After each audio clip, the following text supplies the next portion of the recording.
Hello बच्चों, कैसे हो आप सभी। होप्स आप सभी बच्चे बहुत अच्छे होंगे। एक बार फिर से आप सभी लोगों का स्वागत है आपके अपने यूट्यूब चैनल फ्री स्टडी पर।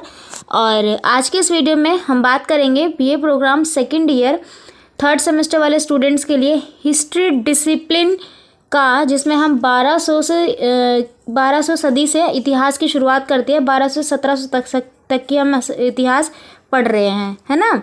तो इसी के ऊपर हम बात करेंगे यूनिट नंबर 7 की।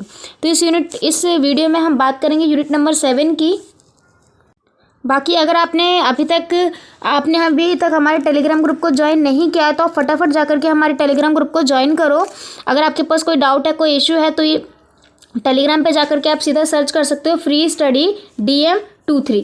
ठीक है, जैसे आप पे सर्च करोगे आपको फ्री स्टडी का चैनल मिल जाएगा, वहाँ पे जाकर के और जो यूज़र नेम है मिल जाएगा, आप वहाँ से चेक कर सकते हो। बाकी लिंक आपको डिस्क्रिप्शन में दिया जा चुका है। तो चलो देर ना करते हो, स्टार्ट करते हैं अपनी इस वीडियो को। हम स्टार्टिंग करते हैं इंडेक्स से। इससे पहले देखो हमने पार्ट 1 पढ़ा था। अब मैंने इससे पार्ट 1 अगर आपने देखा होगा तो मैंने वहाँ पर ये भी बताया था कि इस बार जो हम हिस्ट्री पढ़ रहे हैं उसमें हम कब से कब तक का इतिहास पढ़ते हैं। उसमें हम पढ़ते हैं 1200 से 1700 सदी तक का इतिहास। अब इसके बीच में हमने कई चीज़ पढ़ी। हमने दिल्ली सल्तनत के बारे में पढ़ा, क्षेत्रीय राज्य के उदय के बारे में पढ़ा, है ना। मुगल साम्राज्य का कैसे विस्तार हुआ, फिर उस खत्म हो गया था, फिर उसको दोबारा वो पुनरुत्थान हुआ, तो ये भी हमने पढ़ा। और उसी मुगल साम्राज्य का जो अंतिम शासन था जिसका नाम था औरंगजेब, उसकी हमने नीतियाँ पढ़ी। तो फिर मुगल काल की प्रशासनिक नीतियाँ पढ़ी, समाज, धर्म और संस्कृति के बारे में जाना। और फिर हम उसके आर्थिक यानी कि इसी काल के व्यापार के बारे में ही पढ़ रहे हैं। तो जो व्यापार से रिलेटेड जो यूनिट है वो है यूनिट नंबर 7। ठीक है। अब उसके अलावा ना हमने जो है पार्ट वन में हमने कौन कौन से टॉपिक यहाँ से कवर कर लिए थे। तो अर्थव्यवस्था का टॉपिक हमने कवर कर लिया था। समुद्र पार से व्यापार होता था, उसमें भारत का व्यापार कैसे होता था ये भी देखा। इसमें हिंद महासागर से लेकर के भारत की केंद्रीय स्थिति कैसे है ये भी देखा था। इतिहास में क्या क्या उल्लेख है ये देखा था, और क्या क्या स्रोत रहे हैं ये देखा था। ठीक है, यहाँ तक होप्स हो कि कोई भी डाउट नहीं होगा। ये 5 टॉपिक हमने कवर कर लिए थे। बचा क्या है, तो ये नौकायन की अभिरचना बची है। ये हम एक फारस का व्यापार भी पढ़ना है, और हिंद महासागर का जो है बंदरगाह के बारे में भी हमें पढ़ना है। ठीक है, तो ये 2 से 3 टॉपिक हम इस पे कवर करेंगे। तो चलो फटाफट वीडियो को हम और स्टार्ट करते हैं और बहुत अच्छे समझेंगे अभी नौकायन अभिरचना। लेकिन उससे भी पहले एक क्वेश्चन यहाँ पर दिया गया। ये मैंने एक क्वेश्चन उठाया इसी यूनिट से। क्या बोल रहा है ये, बस सुन लो आप। 16वीं और 17वीं, कब से कब तक की बात की गई है, 16वीं और 17वीं। यहाँ पर जो बात कही गई है ना वो 1800 से बात कही जाएगी, और वो 18 सदी तक की कही जाएगी। ठीक है, तो इसी के बीच 16वीं और 17वीं शताब्दी के मध्य में जो व्यापार होता था और जो वाणिज्य का विकास हुआ उसके बारे में बताना है। एग्जाम में क्वेश्चन इस टाइप से आएगा, बस ये क्वेश्चन के आइडिया के लिए। ठीक है, तो अब फटाफट हम टॉपिक स्टार्ट करते हैं। ये क्वेश्चन आप बहुत अच्छे से कर लोगे, बस वीडियो को एंड तक देखना, सभी चैप्टर्स के सभी पार्ट एंड तक देखना। देखो भारत जो है, मैं भारत बताती, एशिया महाद्वीप में भारत है। भारत जो है उसका ये उत्तर दक्षिण ये पूरब है, और इस साइड क्या पड़ जाता है, पश्चिम पड़ जाता है। ऊपर में हिमालय वगैरह देखने को मिलेंगे। इधर पूरब की साइड क्या है, बंगाल की खाड़ी है। ठीक है, इधर पूरब की साइड क्या है, बंगाल की खाड़ी है, और इधर पश्चिम से दक्षिण की तरफ क्या है, हिंद महासागर है। तो हिंद महासागर से जब व्यापार होता है ना, तो भारत की जो दृष्टि है ना यही बढ़ी गई है। व्यापार में जो हिंद महासागर है इसी ने बहुत ज़्यादा रोल निभाया है। ठीक है, तो यही चीज़ यहाँ पर कही गई है। इसमें देखो इससे पहले भी मैंने बताया था कि हिंद महासागर किस तरीके से जो है व्यापार करता है, और भारत में इसकी क्या भूमिका है। इसमें भारत ने 3 नियम बना रखे हैं, 3 तरीके बना रखे हैं व्यापार करने के, वो जो कि इसके विशेष हैं। तो वही है ये हिंद महासागर में जो व्यापार का पुनर्जीवन हुआ है वो हम देखेंगे।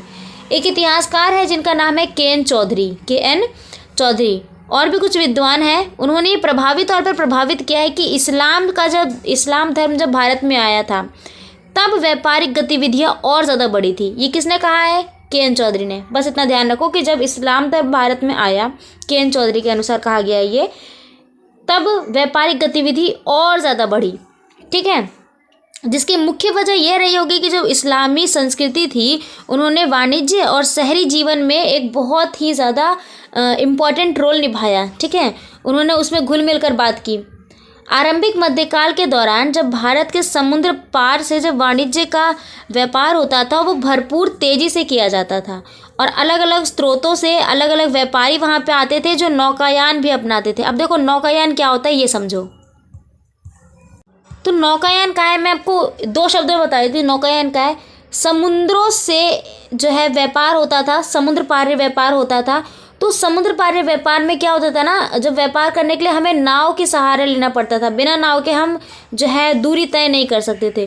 तो जब हम नाव का सहारा लेते तो उसी को ये नौकायान अभिरचना कही गई है। ठीक है, यहाँ तक खूब से कोई डाउट नहीं होगा। और क्या कहा गया ये देखो, हिंद महासागर में नौकायान जो रचनाएं हैं वो मानसूनी वायुमंडलीय प्रणाली से सुनिश्चित की जाती है। बिल्कुल, वायुमंडलीय प्रणाली के अनुसार जो है नौकायान जो रचनाएं हैं ये उसके अनुसार सुनिश्चित की जाती है। आपने देखा होगा जो नाव की शेप होती है ना, वो कुछ इस टाइप से चोंच सी निकली होती है आगे और पीछे। ये वायुमंडल को दर्शाती है ताकि वो हवा को काटती हुई और पानी को काटती हुई आगे बढ़ती जाए। ठीक है, तो इस तरीके से समुद्री क्षेत्र के दक्षिण पश्चिमी मानसून कब आता है समुद्री क्षेत्र में? जून से सितंबर तक के मंथ में। और उत्तर पूर्वी जो मानसून आता है वो आता है अक्टूबर से जनवरी के मंथ में। ठीक है, ये जो वायु प्रणाली है इसी के अनुसार जो है ये परिवर्तन और पूर्वानुमान लगा करके निर्धारित किया जाता है। क्या जो नाव बनाई जाती है वो मानसून के अकॉर्डिंग बनाई जाती है कि जब दक्षिण में हम जाएंगे तो दक्षिण जून से सितंबर तक के मंथ में होता है, तो उस समय पर कैसा ये नाव रहेगा। ठीक है, चरमोत्कर्ष जब हुआ था, चरमोत्कर्ष के दिन मतलब जब व्यापार अपने तीव्र गति से अच्छा खासा चल रहा था भारत के साथ। हिंद महासागर जो थे पश्चिमी सीमांत सिर्फ किश और होरमुज जो कि क्या थी, फारस की खाड़ी में था। ये जगह का नाम है, फारस की जो खाड़ी थी ना ये वहाँ पर ये होरमुज था, तो यहाँ पे कंफ्यूज नहीं होना है। होरमुज और जो इजिप्ट था, इजिप्ट कहाँ है? मिस्र में यहाँ पर जो फतिमाई खिलाफत के अधीन जो अलबुस्सात जो थे वो प्राचीन कौम थे, ये अफ्रीका वगैरह के देश है।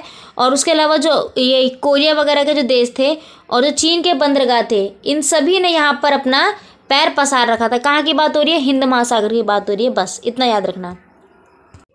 मानसूनी हवाओं के कारण ये जो व्यापार था समुद्री क्षेत्र के पूर्वी और पश्चिमी सीमांत में और ज़्यादा बढ़ा। ठीक है, जो परिस्थितियाँ थी समुद्र पार व्यापार हेतु बहुत ज़्यादा लाभदायक भी रही। बंदरगाहों से जो है चित्त होकर दो समुद्र तटीय क्षेत्र थे जिसका माध्यमिक जो था विषम था और पोतांतर के अंत पे जो है बिंदु होता था। यानी कि ये जो मैंने आपको बताया था ना, ये नाव मध्य में क्या होता था? विषांतर, यानी कि उसके बीच में गैप होता था और जो एंड बिंदु होता था उसमें एक पोतांतर बोला गया। ये इतिहासकारों की लैंग्वेज है। इसमें आयात और निर्यात व्यापार के त्वरित विकास को भी सुविधाजनक बनाया गया, यानी कि व्यापार कैसे किया जाना चाहिए ये भी इसमें बताया गया था। हिंद महासागर के समुद्री क्षेत्र में देशों में समुद्र पार जो संपर्क बनाए जाते थे, इसके परिणाम का प्रदर्शन करने के लिए कई सारे जो है साक्ष्य मौजूद है। अरबी हो गए, फ्रांस वगैरह के साक्ष्य हमारे पास मौजूद है कि कैसे कैसे संपर्क बनाए जाते थे व्यापार में। हिंद महासागर के समुद्री क्षेत्र में देशों से भारत के समुद्र पार संपर्कों के परिणाम भी देखे जा चुके हैं। कई शब्द हमें अरबी और फारसी में मिले हैं। जो व्यापारिक गतिविधि होती थी उसमें व्यापारिक पात्रों के रूप में दिखाया जाता था, जिसे हम गेनिजा पात्र कहते थे। यानी कि जो व्यापार करते थे ना लोग, उन्हें एक पत्रा होता था। ठीक है, पत्रा मतलब एक किताब होती थी जिसमें व्यापारिक गतिविधियाँ लिखी जाती थी, जिसको क्या कहा जाता है? गेनिजा पत्र। पात्रों बोलो, ये याद रखना बस आप कि व्यापारिक गतिविधियाँ किसमें लिखी जाती थी? व्यापारिक पत्रों पे, जिसको क्या कहा जाता है? गेनिजा पत्र। अगला टॉपिक है फारस की खाड़ी। ठीक है, हम देखेंगे कि फारस की खाड़ी में भारत का व्यापार कैसे विकास में आया। बगदाद में अब्बासी खिलाफत की जो स्थापना थी वो पारस की खाड़ी में व्यापारिक विकास को सरलीकरण किया था। ये पारस की खाड़ी है, पारसी लिखा हुआ है। ठीक है, ये लिख देना आप इसको, फारस। ठीक है, फारस की खाड़ी। सिर्फ ही फारस, ये जो सिर्फ था ना, ये बंदरगाह का नाम है। सिर्फ ही फारस की खाड़ी का प्रमुख बंदरगाह था जो 11वीं सदी तक निष्क्रिय हो गया था। यानी 11वीं सदी तक आते आते ये ख़त्म हो गया था। अभी तक हम कौन सा सदी की बात कर रहे थे? अभी तक हमने जो बात की थी वो की थी 8 से लेकर के 15 सदी तक की बात की गई थी, राइट। हमने 8 से लेकर के 15वीं सदी तक की बात की थी। तो उसी के बीच बोला गया कि जब 11वीं सदी आई थी तो ये जो सिर्फ था, जो फारस की खाड़ी का बहुत ही ज़्यादा प्रमुख बंदरगाह था। शायद आपको बंदरगाह का मतलब पता हो, मैं बता देती हूँ फिर भी। जो टापू आपने सुना होगा, टापू क्या होते थे, जैसे विश्व है, ठीक है, समुद्र के बीच में, जो समुद्रों के बीच में जो छोटे छोटे देश होते थे ना, उसी को टापू बोल दिया गया। और यहीं पर छोटे छोटे बंदरगाह बना दिया गया ताकि व्यापार के लिए वहीं पर नाव रोक दी जाए, वहीं पर सामान रखा जाए और फिर वो आगे सप्लाई हो किसी भी देश में। समझ रहे हो आप? तो इस तरीके से ये टापू वहाँ पर बनाए जाते थे। तो जो सिर्फ था उस समय पर फारस की खाड़ी का बहुत ज़्यादा प्रमुख बंदरगाह था, जो कि 11वीं सदी तक ही रहा, उसके बाद ये ख़त्म हो गया।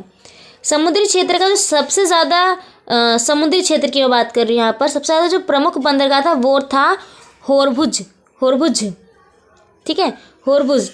और 13वीं सदी में पश्चिमी हिंद महासागरीय वाणिज्य में जो अग्रणी बंदरगाह था वो यही था, क्या था, होरमुज़। अब देखो, हम ये था आपका पार्ट 2। इसमें हमने कौन कौन से टॉपिक कवर किए? इसमें हमने टॉपिक कवर किया एक नौकायन अभिरचना वाला और फारस में जो व्यापार होता था वो हमने देखा। बस 2 ही टॉपिक कवर किए। पार्ट 3 में हम इन तीनों ही टॉपिक को कवर कर लेंगे, ठीक है। तो होप सो कि आपको ये वीडियो बहुत अच्छी लगी होगी, टॉपिक भी साफ से समझ आ गए होंगे। अगर नहीं समझ आया तो आप प्लीज़ वीडियो को थोड़ा सा स्किप बैक और करो, ठीक है, बैक साइड स्किप करो और शब्दों को थोड़ा ध्यान से समझो। अगर आपको लग रहा है कि यहाँ पे मैंने बहुत जल्दी बोला है तो आप मुझे बता देना, वो चीज़ भी कमेंट बॉक्स में कमेंट करके बता देना। मैं कोशिश करूँगी कि नेक्स्ट टाइम बहुत धीरे धीरे पढ़ाने की, धीरे क्या मतलब ठीक तरीके से बताने की। बाकी चीज़ें यही हैं जो कि आसान तरीक़ों से आपके सामने रखी गई, क्योंकि मैंने आसानी तरीके समझाने की, ईजी एक्सप्लेनेशन के साथ मैंने आपको समझाने की कोशिश की है।